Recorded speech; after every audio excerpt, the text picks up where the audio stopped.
pembelajaran Bahasa Indonesia bersama saya Ibu Rini Wulandari. Hari ini kita akan belajar bab yang ketiga tentang teks cerita pendek. Di antara kalian yang sering membaca cerpen, apa yang dimaksud dengan cerpen? Cerpen adalah karangan dalam genre prosa tulis yang berbentuk naratif dan bersifat fiktif. Cerpen merupakan salah satu karya sastra yang memaparkan kisah maupun cerita mengenai manusia beserta seluk-beluknya yang dituangkan melalui kisah singkat.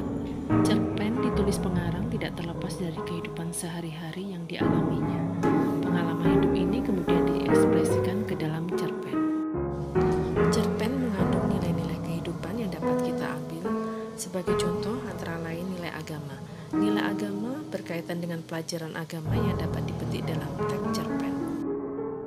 Nilai sosial berkaitan dengan interaksi sosial para tokoh dan lingkungan masyarakat. Sedangkan nilai moral berkaitan dengan nilai yang dianggap baik atau buruk dalam masyarakat. Nilai budaya berkaitan erat dengan kebudayaan, kebiasaan, serta tradisi adat istiadat. Berikutnya adalah struktur cerpen. Struktur cerpen ada 4. Yang pertama orientasi, yang kedua rangkaian peristiwa, yang ketiga komplikasi, dan yang keempat resolusi. Berikut penjelasannya. Orientasi adalah struktur yang berisi pengenalan latar cerita. Rangkaian peristiwa adalah kisah berlanjut melalui rangkaian peristiwa tak terduga. Komplikasi adalah cerita bergerak seputar konflik atau masalah yang mempengaruhi latar waktu dan karakter. Resolusi adalah solusi untuk masalah atau tantangan dicapai berhasil. Cara pengarang mengakhiri sebuah cerita. Selanjutnya kita akan mempelajari tentang unsur intrinsik dan ekstrinsik pada cerpen. Yang pertama adalah tema. Tema berisi topik yang mau diangkat, misalnya pendidikan, alam, agama, dan sebagainya. Sementara yang kedua adalah latar. Latar berisi tempat terjadinya suatu peristiwa, meliputi latar waktu, latar tempat, dan latar suasana. Yang ketiga adalah tokoh.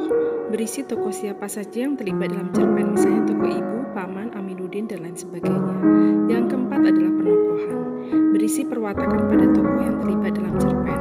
Contoh, watak Aminuddin bisa diberi perwatakan jahat atau baik. Berikutnya adalah alur. Alur berisi jalannya cerita dari awal sampai akhir. Alur terdiri dari alur maju, mundur, dan alur campuran. Berikutnya adalah sudut pandang. Sudut pandang artinya adalah posisi pengarang. Sudut pandang ada 2, yaitu sudut pandang orang pertama dan sudut pandang orang ketiga.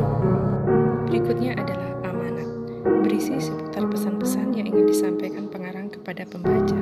Bisa berupa amanat sosial, keagamaan, moral, maupun budaya. Berikutnya adalah gaya bahasa. Gaya bahasa bagian dari unsur ekstrinsik. Gaya bahasa berkaitan dengan pilihan diksi pengarang, seperti gaya bahasa formal atau gaya bahasa non-formal. Sampai di sini dulu pembelajaran tentang teks cerita pendek bagian yang pertama. Kita lanjutkan pertemuan selanjutnya. Sebagai tugas, silakan kalian pahami materi-materi tentang teks cerpen dari video ini, kemudian silakan catat di buku catatan sebagai materi persiapan ulangan. Semangat ya!